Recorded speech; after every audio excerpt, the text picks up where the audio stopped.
Assalamualaikum warahmatullahi wabarakatuh. Perkenalkan, nama saya Fisker Aryo Prakosa dengan NIM 2020-53144 akan mempresentasikan tugas mata kuliah metodologi penelitian yang berjudul penelitian kuantitatif yang berisikan tentang metode dan teknik serta instrumen pendukung untuk melaksanakan penelitian.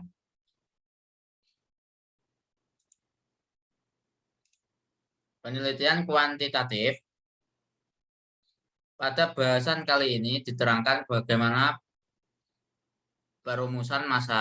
rumusan masalah dalam penelitian kuantitatif. Pengumpulan data penelitian kuantitatif, analisa data, arti variabel, serta pengertian validitas dan reliabilitas.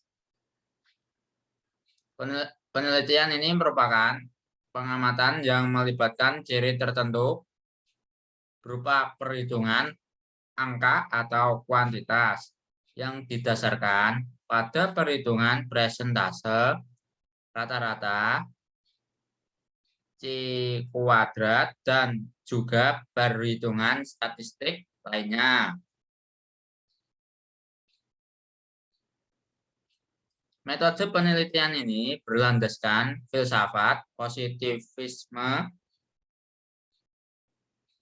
yang digunakan untuk meneliti populasi atau sampel tertentu yang pengambilan sampelnya secara random.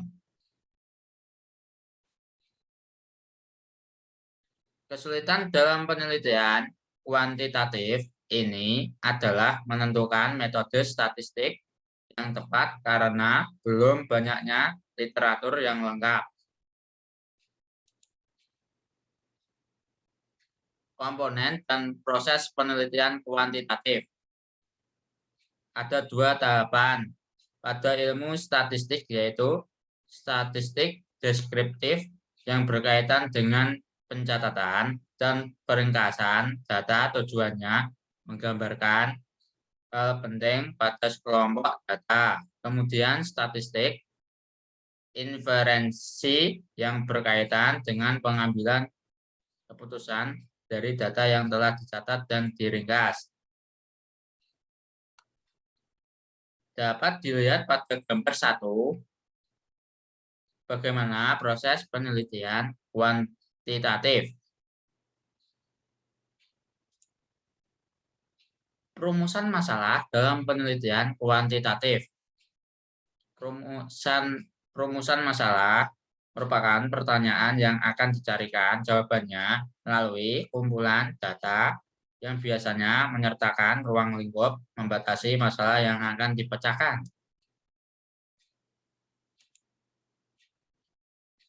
Contoh rumusan masalah pada penelitian kuantitatif.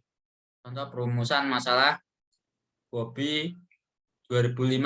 Adapun permasalahan yang terjadi pada penggunaan akhir untuk menggunakan sistem baru. Dalam hal ini, sistem core banking tampaknya pengguna akhir tidak begitu tertarik untuk menggunakan sistem baru yang menggantikan sistem legacy. Hal tersebut mungkin ada hubungannya dengan perceived usefulness, perceived ease of use, relevansi pekerjaan, norma subjektif, dan komputer self-efficacy yang dimiliki pengguna akhir untuk membuktikan kebenaran pendapat tersebut, maka dilakukanlah penelitian ini sehingga dapat diketahui apakah benar faktor-faktor tersebut berhubungan dengan kepuasan pengguna akhir untuk menggunakan sistem core banking. Dengan demikian, permasalahan yang hendak dijawab dalam penelitian ini secara umum, apakah terdapat hubungan antara perceived usefulness, perceived ease of use, relevansi pekerjaan, norma subjektif, dan komuter self efficacy dengan kepuasan pengguna akhir untuk menggunakan sistem core banking. Contoh ruang lingkup masalah pada penelitian kuantitatif. Contoh ruang lingkup masalah Bobby 2005. Masalah utama yang akan dikaji dalam penelitian ini adalah kepuasan pengguna akhir terhadap sistem core banking masih rendah. Hal ini diduga disebabkan karena penerimaan atas sistem masih rendah yang antara lain dipengaruhi oleh komputer self-efficacy, norma subjektif, perceived as fullness, perceived as of us, dan relevansi pekerjaan yang masih rendah pula. Berdasarkan pernyataan masalah yang ada dapat dilihat bahwa subjek dari penelitian adalah pengguna akhir sistem dan penelitian dilakukan pada tahap implementasi sistem saja. Bentuk-bentuk masalah pada penelitian kuantitatif. Ada 3 kelompok, yaitu deskriptif adalah suatu rumusan masalah yang berkenaan dengan pertanyaan terhadap keberadaan variabel mandiri, baik hanya pada satu variabel atau lebih, atau variabel yang berdiri sendiri. 2. Rumusan masalah komparatif adalah rumusan masalah penelitian yang membandingkan keberadaan satu variabel atau lebih pada 2 atau lebih sampel yang berbeda atau pada waktu yang berbeda. 3. Rumusan masalah asosiatif adalah rumusan masalah penelitian yang bersifat menanyakan hubungan antara 2 variabel atau lebih. Terdapat 3 hubungan, yaitu hubungan simetris, hubungan kausal, dan hubungan interaktif atau interbalik.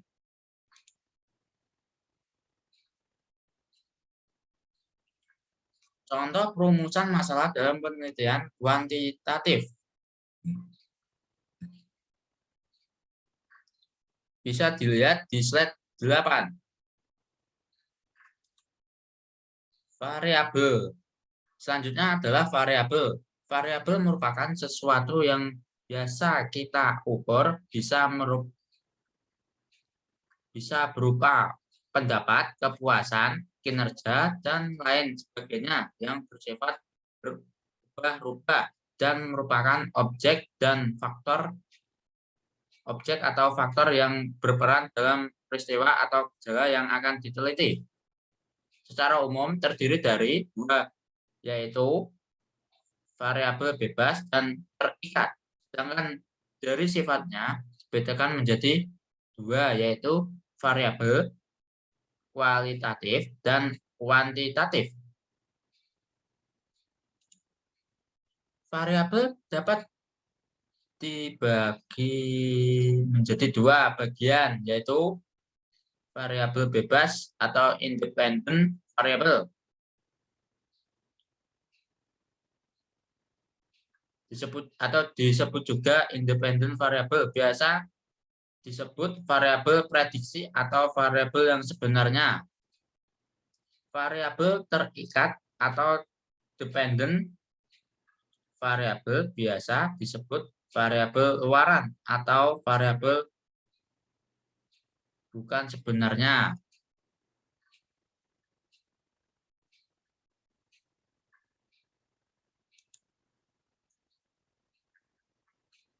Ditinjau dari sifatnya, variabel dapat dibedakan menjadi variabel kualitatif dan kuantitatif. 1.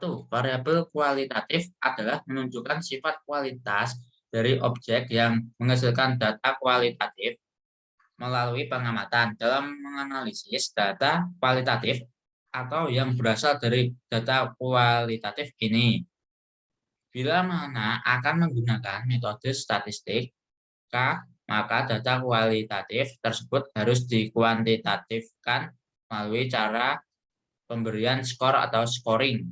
Hal ini diperlukan mengingat metode statistika merupakan metode komputasi dengan pendekatan kuantitatif. Data demikian ini termasuk data diskrit dengan skala ukur nominal atau ordinal. Dua, variabel kuantitatif adalah variabel yang menunjukkan sifat kuantitas akan menghasilkan data kuantitatif melalui cara pencacahan atau pengukuran atau pemeriksaan laboratorium dan lain-lain yang bisa berupa data diskrit atau kontinu dengan skala ukur interval dan rasio.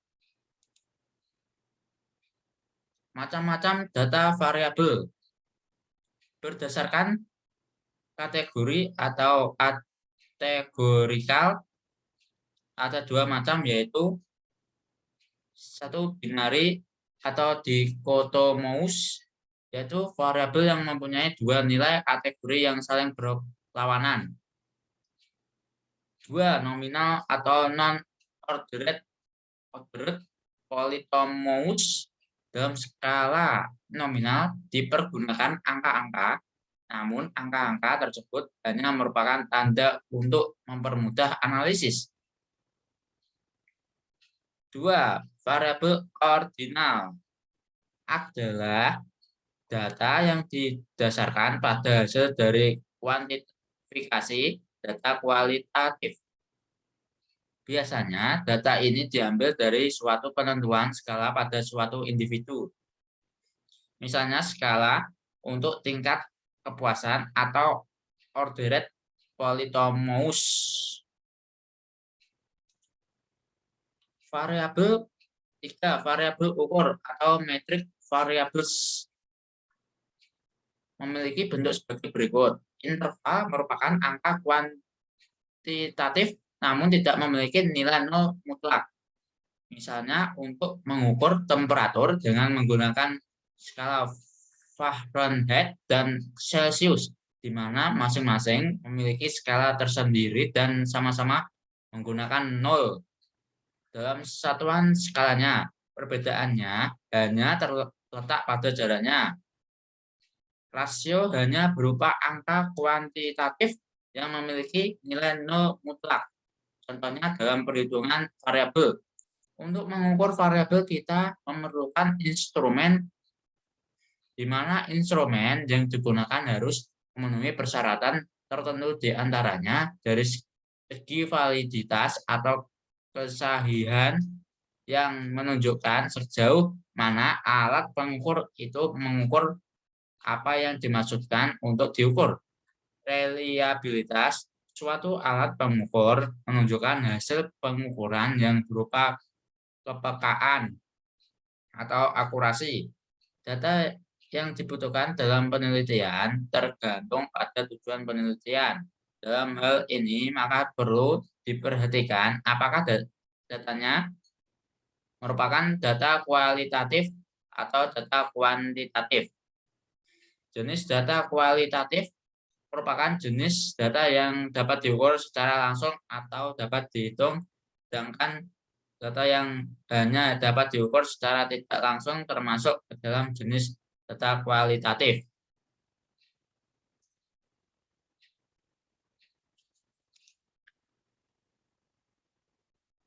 Inilah tabel 1 merupakan sifat-sifat dari 4 skala dalam sebuah variabel.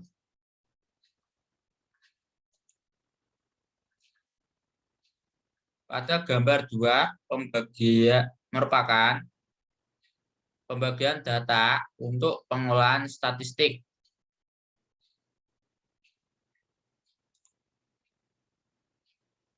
Validitas dan reliabilitas. Validitas menunjukkan ukuran yang benar-benar mengukur apa yang akan diukur.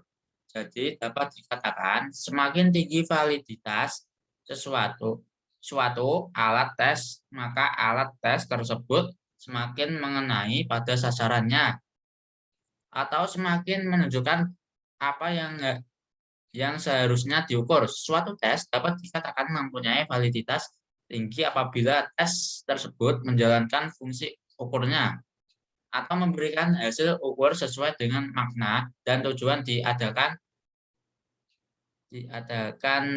tes tersebut.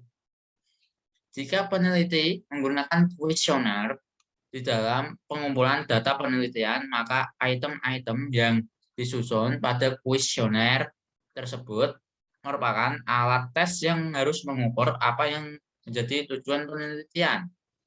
Suatu skala pengukuran dikatakan valid apabila skala tersebut digunakan untuk mengukur apa yang seharusnya diukur. Misalnya, skala nominal yang bersifat non-parametrik digunakan untuk mengukur variabel nominal, bukan untuk mengukur variabel interval yang bersifat parametrik. Sesuatu dikatakan valid jika alat ukur yang dibuat sesuai dengan apa yang hendak diukur. Jika yang diukur adalah panjang, maka penggaris dapat dikatakan sebuah alat ukur yang valid. Akan tetapi, bagaimana jika yang akan diukur adalah variabel kinerja? Kinerja yang terjadi pada seseorang manajer tentu berbeda dengan kinerja yang terjadi pada seorang cleaning service. Artinya, jika objek yang akan diteliti adalah berbeda, akan tetapi variabel yang akan diangkat adalah sama, maka secara operasional akan terjadi perbedaan dalam mengukur indikasi-indikasi yang ada. Beberapa item yang mengelompok menjadi indikasi sebuah variabel tidak cukup dilihat dari ukuran validitas saja, namun juga diukur besarnya kehandalan yang terjadi pada kelompok tersebut. Sama hal dengan uji validitas. Untuk mengukur reliabilitas sebuah instrumen dapat digunakan beberapa metode seperti split off, alpha Cron-Batch test, pretest, rulon, Hayot, dan banyak lagi lainnya.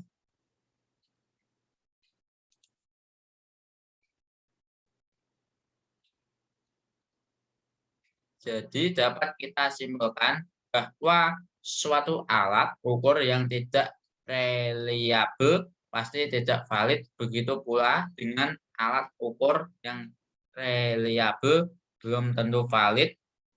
Seperti pada gambar 3 dijelaskan tentang validitas dan reliabilitas. Sekian dan terima kasih. Semoga video ini bermanfaat. Assalamualaikum warahmatullahi wabarakatuh.